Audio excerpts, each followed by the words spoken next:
Hi friends, welcome to my channel creative Bangla. আজ আমি একটা নতুন প্রজেক্ট নিয়ে হাজির হয়েছি। আজ আমি তৈরি করব মিনি ইলেকট্রিক কার। এটা বাইকের অল্টারনেটিভ হিসাবে তৈরি করব। বাইকের ক্ষেত্রে 2 থেকে 3 জন প্যাসেঞ্জার যেমন জার্নি করতে পারে, এটাতেও কিন্তু 2 থেকে 3 জন প্যাসেঞ্জার জার্নি করতে পারবে। আর যারা ডেইলি অফিস করে বা তাদের মোটামুটি 60 কিলোমিটার জার্নি আছে, তাদের ক্ষেত্রে কিন্তু এই গাড়িটা খুবই উপযোগী হবে।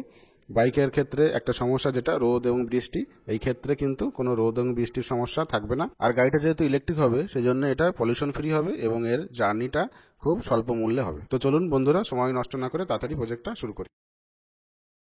এখন আমরা নিচের স্ট্রাকচারটা তৈরি করে নেব। এখানে মোটামুটি একটা ড্রয়িং করেছি, আর এর মেজারমেন্টটা এখানে লেখা রয়েছে। 46 ইঞ্চির 2 পিস লাগবে রেক্টেঙ্গুলার বার। ওটা আমি যে বার ইউজ করছি 1 ইঞ্চি বাই 2 ইঞ্চি। আর 30 ইঞ্চির লাগবে 2 পিস, 23 ইঞ্চির লাগবে 2 পিস, 18 ইঞ্চির লাগবে 2 পিস, 16 ইঞ্চির 1 পিস, 19 ইঞ্চির 2 পিস। এইখানে এই যে 16 ইঞ্চির, এখানে 46 ইঞ্চি এখানে রয়েছে। আর এই যে চাকা, মোটামুটি একটা ড্রয়িং করেছি।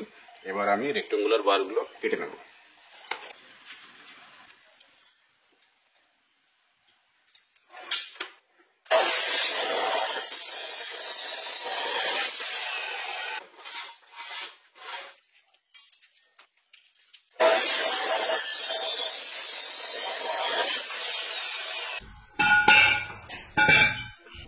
এবার এই বারগুলো দিয়ে নিচের বেসটা ঢালাই করে নিচ্ছি।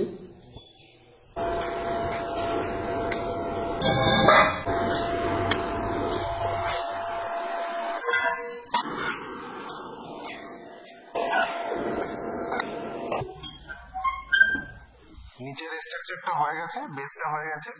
এবার উপরের যে স্ট্রাকচারটা হবে, তার জন্য আমি এই ধরনের 6mm রড বাকিয়ে এটা রেডি করছি। দেখছি মডেলটা কেমন আসে। 6mmটা করছি যাতে সহজে বাঁকানো যায়। আর এটা কমপ্লিট হয়ে গেলে এর শেপে আমি 1 ইঞ্চি পাইপ বাকিয়ে উপরে মডেলটা করে নেব।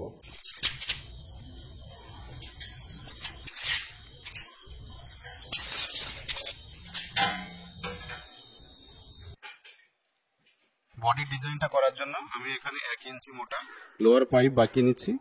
এই পাইপ বেন্ডিং মেশিনটা আমি বাড়িতে তৈরি করে নিয়েছিলাম।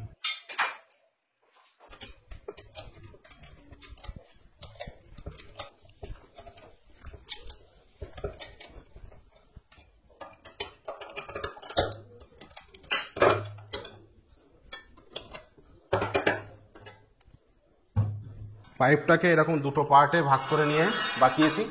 একবারে বাঁকাতে গেলে এই মেশিনে সম্ভব হতো না, সেই জন্য দুটো পার্ট করে নিয়েছি। এবার এটাকে ঝালাই করে দেবো।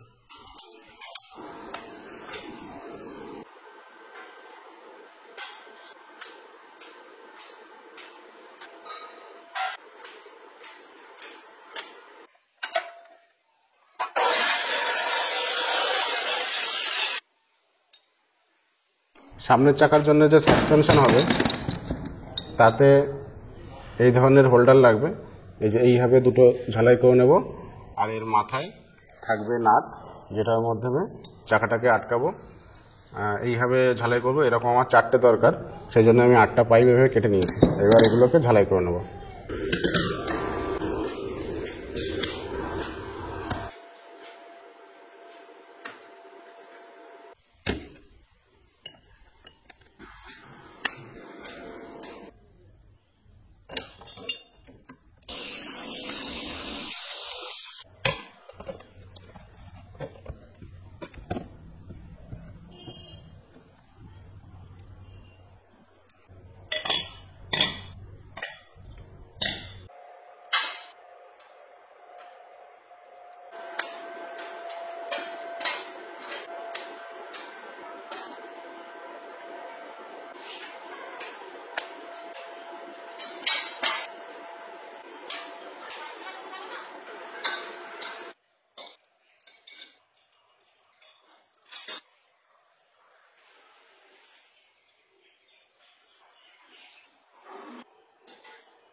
বেসটা রেডি হয়ে গেছে। এবার বডিটা তৈরি করার জন্য আমি যে বাকি নেওয়া পাইপগুলো রেডি করে রেখেছিলাম সেগুলো এবার ওয়েল্ডিং করে দিচ্ছি, এবং এগুলোকে আরও মজবুত করার জন্য ছোটো ছোটো পাইপ কেটে এগুলো আমি ঝালাই করে দিচ্ছি।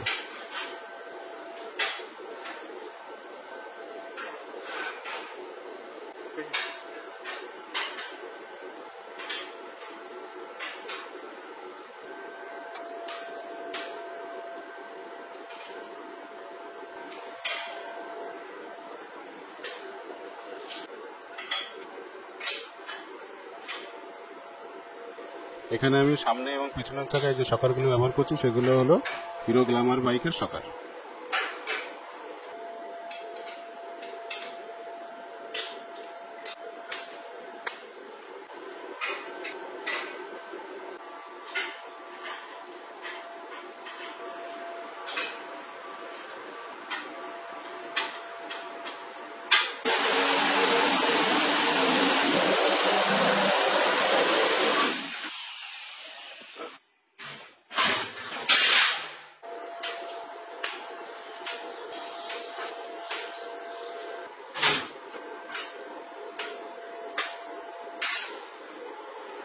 তো ফ্রেন্ডস, স্ট্রাকচারের কাজ কিন্তু অনেকটাই কমপ্লিট করে ফেলেছি।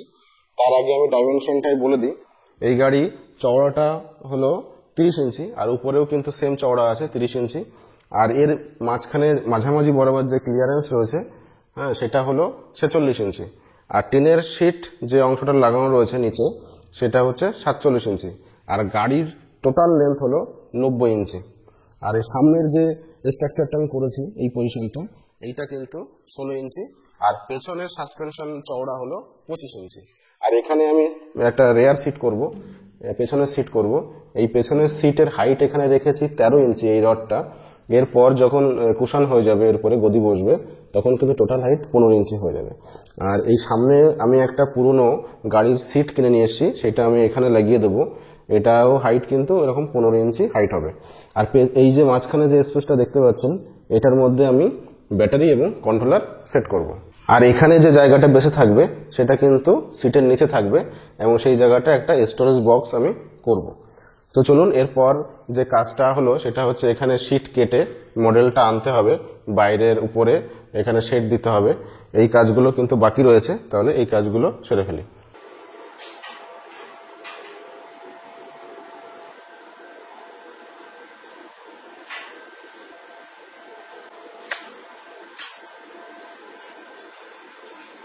তো ফ্রেন্ডস, সমস্ত জয়েন্টগুলোতে আমি ভালো করে ওয়েল্ডিং করে দিয়েছি।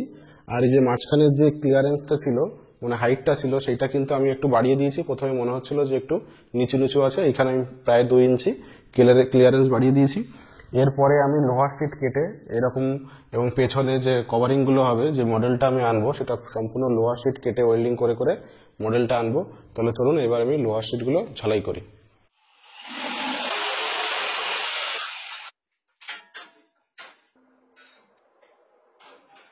তো ফ্রেন্ডস, টিনের শিটগুলো এইভাবে কেটে লাগাচ্ছি এবং ডিজাইনটা আনার চেষ্টা করছি। এটা গ্লাস ফাইবার আর রেজিন দিয়েও কিন্তু ডিজাইনটা করা যেত কাস্টিং করে, কিন্তু ওতে কি হতো, স্ট্রাকচারটা অতটা মজবুত হতো না। আমি স্ট্রাকচারটা মজবুত করার জন্য এই টিনের শিট দিয়ে কাজটা করছি।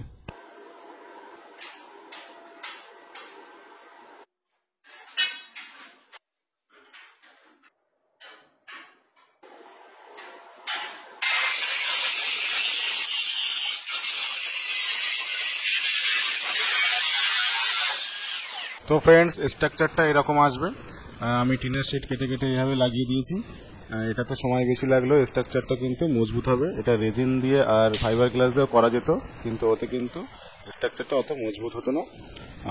এখন দরজা লাগাবো না, আমি পরে সময় পেলে দরজা লাগাবো। এখন আপাতত এইরকমই ওপেন থাকবে। তো চলুন এবার আমি পরবর্তী কাজগুলো করব।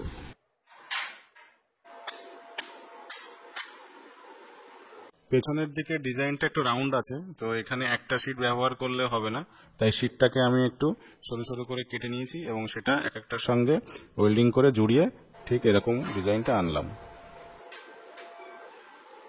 তো ফ্রেন্ডস, গাড়ির পেছন দিকে নিচের অংশটা এরকম একটা আস্ত শিট দিয়ে আমি ঢেকে দিচ্ছি। এবার স্প্রিংটা লাগানোর জন্য আমি এখানে দুটো পাতি ওয়েল্ডিং করেছি এবং তাকে সাপোর্ট দেওয়ার জন্য আরেকটা পাতি আমি ঝালাই করে নিচ্ছি।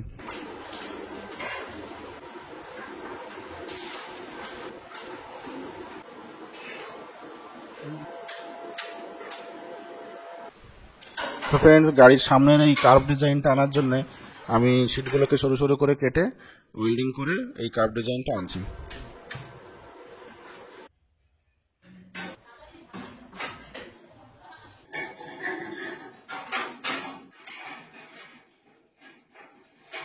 গাড়ির যে অংশগুলো টিনের শিট দিয়ে ডিজাইন করতে অসুবিধা হচ্ছিল সেখানে আমি নেট দিয়ে দিয়েছি। এখানে আমি কাদা দিয়ে ডিজাইনটা তুলবো, তার উপরে রেজিন এবং ফাইবার গ্লাস দিয়ে কাস্টিং করে ডিজাইনটা আনার চেষ্টা করছি।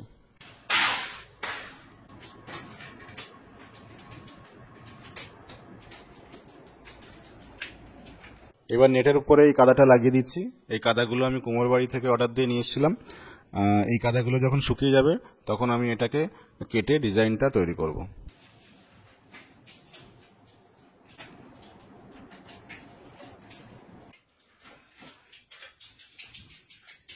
একইভাবে গাড়ির সামনের এই অংশটাতেও কাদা লাগাচ্ছি। তো এখানেও আমি রেজিন কাস্টিং করব।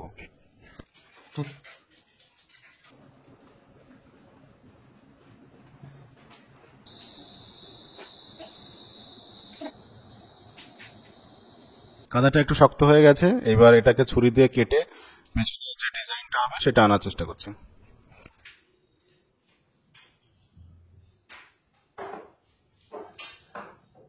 মাটি দিয়ে ডিজাইনটা কমপ্লিট করে ফেলেছি। এর উপরে ফাইবার গ্লাস আর রেজিন দিয়ে কাস্টিংটা করব। ফাইবার গ্লাসটা দিয়ে দিলাম, এর উপরে রেজিন দিয়ে কোট করছি। এটা যখন হার্ড হয়ে যাবে তখন আমি ভেতর থেকে মাটিটা ফেলে দেবো আর বাইরে এই ডিজাইনটা থেকে যাবে।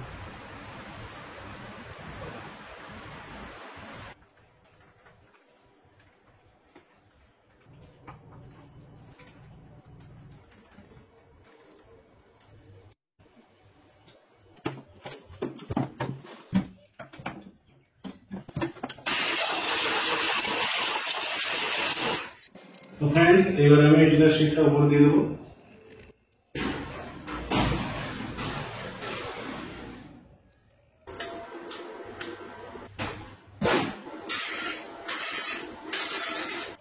পুট্টি করার আগে আমি রেজিন আর চক পাউডার দিয়ে একটা পেস্ট বানিয়ে নিয়েছিলাম, সেইটা দিয়ে কিছুটা ফিল করছি।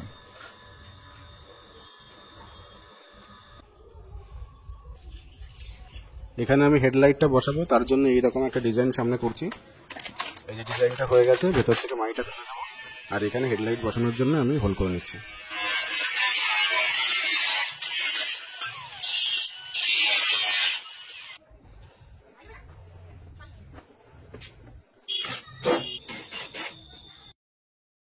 এখানে আমি ড্যাশবোর্ডটা তৈরি করব, তার জন্য WPC বোর্ড দিয়ে আমি ডিজাইনটা তৈরি করে নিচ্ছি। সাইডের দুটো কার্ভ ডিজাইনটা WPC বোর্ড দিয়ে হতো না, সেই জন্য আমি থার্মোকল দিয়ে করে নিচ্ছি।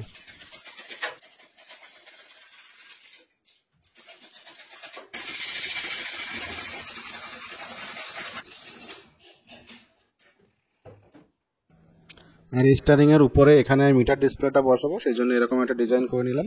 আর এর উপরে একটা কার্ভ জাতীয় ডিজাইন হবে, সেই জন্য আমি থার্মোকলটা দিয়ে এরকম কার্ভ ডিজাইনটা করে নিচ্ছি। দেখুন, আমি একবার প্রথমে করেছিলাম, কিন্তু তার উপরে রেজিন আসতেই কিন্তু এটা গলে যায়। তো এটা মনে রাখতে হবে, থার্মোকল দিয়ে ডিজাইন করার আগে ওটাকে কোনোভাবে টেপ জাতীয় বা প্লাস্টিক দিয়ে কভার করে নিতে হবে, যাতে করে রেজিনের কন্টাক্টে না আসে।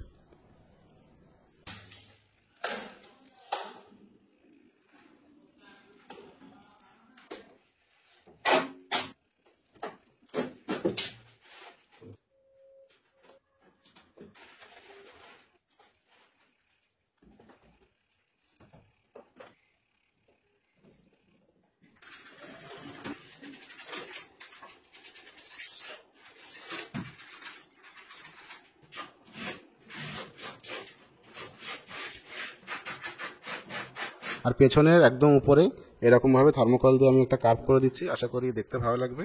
আর এখানেও আমি রেজিন আর ফাইবার গ্লাস দিয়ে কাস্টিং করে দেবো। আর এখানে আমি ব্রেক লাইট বসাবো, সেই জন্য আমি এরকম একটা ডিজাইন এখানে করে নিয়েছি। তো বন্ধুরা, ড্যাশবোর্ডের দুদিকে আমি আর্কালাইট শিট দিয়ে ঢেকে দেবো, যাতে করে বৃষ্টি এবং বাতাস না লাগে। সেই জন্য আমি দুদিকে দুটো পাতি ঝালাই করে দিচ্ছি।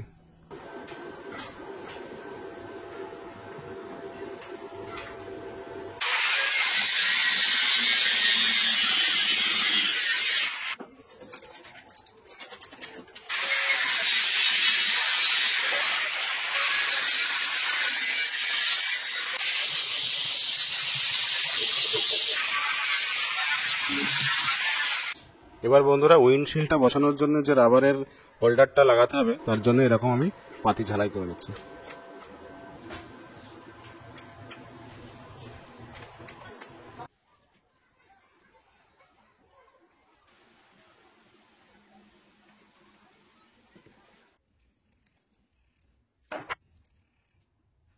তো বন্ধুরা এবার গাড়িতে পুট্টি করছি।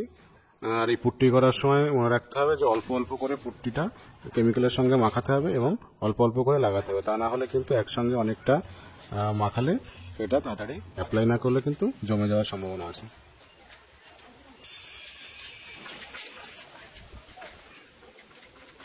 তো ফ্রেন্ডস, পুট্টি করা কমপ্লিট হয়ে গেছে। এইবার রং করার আগে এই পুট্টিটাকে ভালো করে স্যান্ডিং করে নেবো।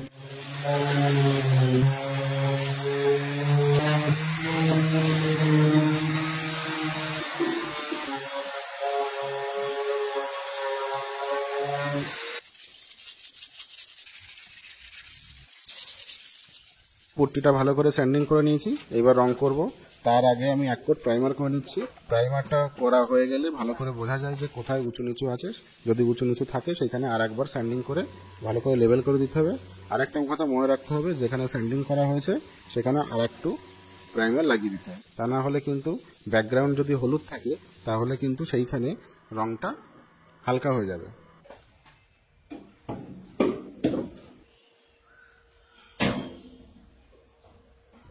এবার ভেতর এবং রূপটা ডিজাইন করে নেব। সেই জন্য আমি রূপে এরকম WPC বোর্ড লাগাচ্ছি এবং লেদারিং করার আগে হালকা ফোম জাতীয় শিট আমি আঠা দিয়ে লাগিয়ে দিচ্ছি।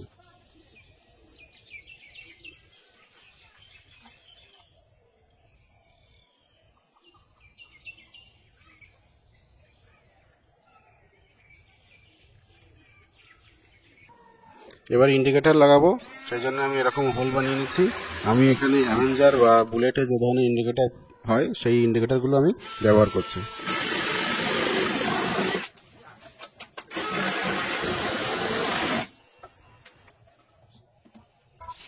তো বন্ধুরা এবার কালার করে দেবো। আমি এখানে চেরি রেড কালার করছি। চেরি রেড কালারটা কেমন হয়েছে কমেন্ট করে অবশ্যই জানাবেন। অন্য কোনো রং করলে ভালো লাগতো কিনা সেটাও কমেন্ট করে জানাবেন। আর মাঠগার্ড হিসাবে আমি ব্যবহার করছি ইলেকট্রিক রিক্সার মাঠগার্ড, আর এগুলোকেও আমি রং করে দিচ্ছি। এবার আমি লেদারিং করব। আসলে এগুলো লেদার নয়, এগুলো হচ্ছে লেদার ফিনিশ। বিভিন্ন রকম ইলেকট্রিক রিক্সা এবং অটো রিক্সাতে যে সিট কভারগুলো ব্যবহার হয় এগুলো কিন্তু সেই ধরনের সিট কভার। আমি এগুলো আঠা দিয়ে লাগাচ্ছি, আর এর জন্য আমি এখানে হিটেক্স আঠাটা ব্যবহার করছি।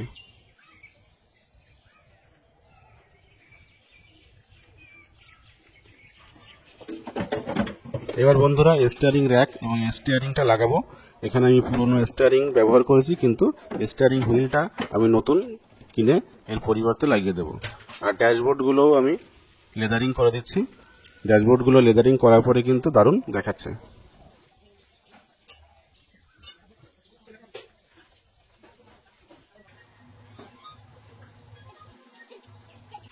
এবার ইলেকট্রিক রিক্সার যেটা মেন পার্ট সেটা হলো ইলেকট্রিক মোটর এবং ব্যাটারি। আমি এখানে 1000 ওয়াট 60 ভোল্ট ইলেকট্রিক মোটর ব্যবহার করেছি, আর এটা হলো তার কন্ট্রোলার। এবার আমি এগুলোকে এখানে লাগিয়ে দেবো।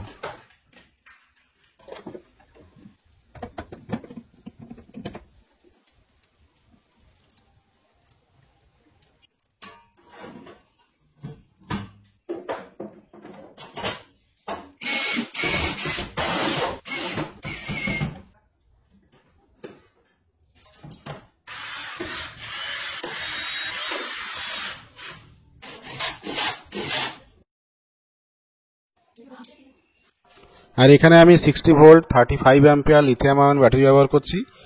এটাতে মোটামুটি 50 থেকে 60 কিলোমিটার মাইলেজ পাওয়া যাবে। যদি আরও মাইলেজ বাড়াতে হয় তখন ব্যাটারির অ্যাম্পিয়ারটা আরও বাড়িয়ে নিতে হবে।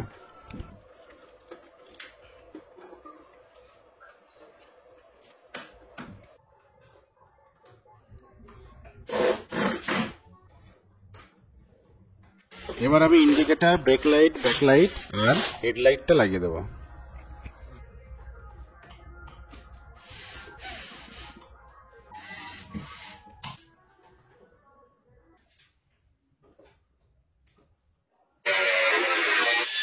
তো ফ্রেন্ডস, এই গাড়ির উইন্ডশিল্ডটা তৈরি করা কিন্তু একটা চ্যালেঞ্জের ব্যাপার ছিল। প্রথমে আমি একটা প্রাইভেট কারের উইন্ডশিল্ড এনে তাকে এই সাইজে কাটার চেষ্টা করি, কিন্তু সেটা কিন্তু সাকসেসফুল হয় না। পরে আমি ইলেকট্রিক রিক্সার যে উইন্ডশিল্ড বা কাঁচ পাওয়া যায় সেটাও আনি, কিন্তু সেটাও এই কার্ভেচারের সঙ্গে ম্যাচ করে না। তারপরে সিদ্ধান্ত নিলাম আমি আর্কালাইট শিট দিয়ে উইন্ডশিল্ডটা তৈরি করব। কিন্তু আর্কালাইট শিটের একটা সমস্যা, সেটা হলো স্ক্র্যাচ চলে আসে। তাই আমি গাড়ির উইন্ডোতে যে ফিল্ম লাগাই সেই ফিল্ম দুই দিকে আমি ল্যামিনেট করে দিচ্ছি, যাতে করে স্ক্র্যাচটা কম পড়ে।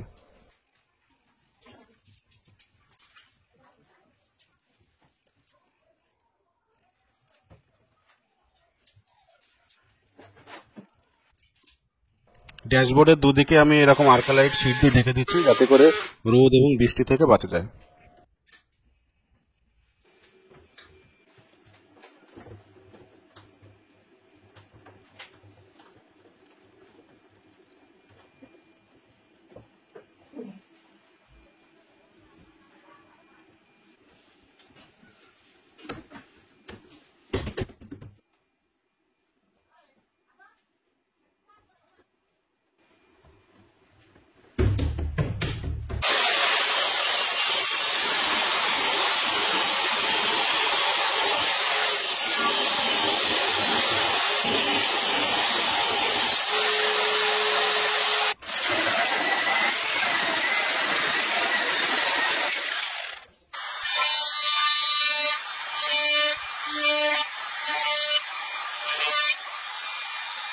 ইন্টেরিয়র ডিজাইনের জন্য আমি এখানে পাইন কাঠ ব্যবহার করছি। এতে দুই সাইডের যে কালো অংশগুলো সেগুলো ঢেকে যাবে এবং দেখতেও কিন্তু ভালো লাগবে।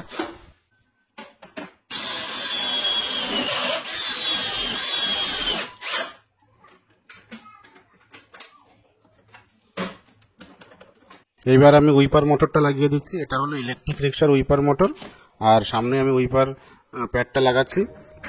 আগেই বলেছিলাম যে পুরোনো স্টারিং এর জায়গায় আমি একটা নতুন স্টারিং লাগাবো।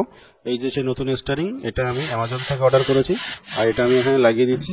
এখন দেখুন লুকটাই কিন্তু চেঞ্জ হয়ে গেছে। এবার আমি সিটগুলোকে বসিয়ে দিচ্ছি। পেছনের সিটের দুদিকে কিন্তু একটু ফাঁকা জায়গা রয়ে গেছে, তার জন্য আমি দুটো ছোট ছোট সিট বানিয়ে তার দুদিকে কিন্তু বসিয়ে দিচ্ছি। পেছনে যে জায়গাটা হয়েছে সেখানে কিন্তু একজন ভালোভাবে আর দুজন একটু চাপাচাপি করে বসা যাবে।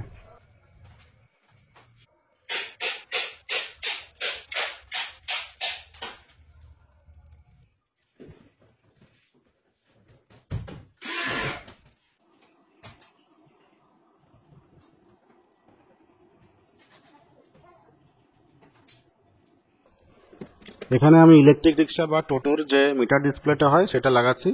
আর আমি জায়গা হিসাবে এই মিটার ডিসপ্লেটাকে কিন্তু আমি কেটে রিসাইজ করে নিয়েছিলাম, আর সেটাকে আমি এখানে বসিয়ে দিলাম। এটা হলো ড্যাশবোর্ড মনিটর এবং ব্যাক ক্যামেরা। এটাকে আমি লাগিয়ে দেবো গাড়ি রিভার্স করার সময় পেছনে দেখার জন্য। এটা খুবই সুবিধা হবে।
ডিজাইনটাকে আরো কন্ট্রাস্ট করার জন্য আমি ছাদের উপরে কার্বন ফাইবার লাগিয়ে দিচ্ছি।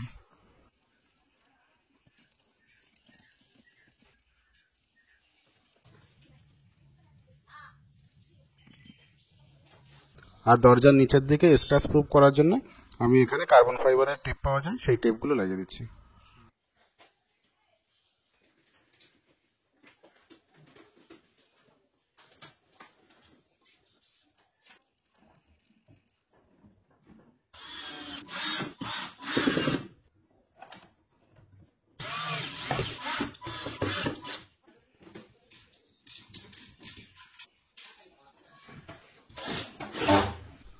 আর এখানে একটা পোর্টেবল RGB লাইট লাগিয়ে দিচ্ছি। তো ফ্রেন্ডস, অনেক পরিশ্রমের পর গাড়িটি বানানো কমপ্লিট হলো। এবার আমি এটাকে টেস্ট করব। তো চলুন টেস্ট করে আসি। আর ভিডিওটি কেমন লাগলো অবশ্যই কমেন্ট করে জানাবে। যদি ভালো লেগে থাকে তাহলে শেয়ার এবং আমার চ্যানেল সাবস্ক্রাইব করতে একদম ভুলো না। Thank you for watching. Tata.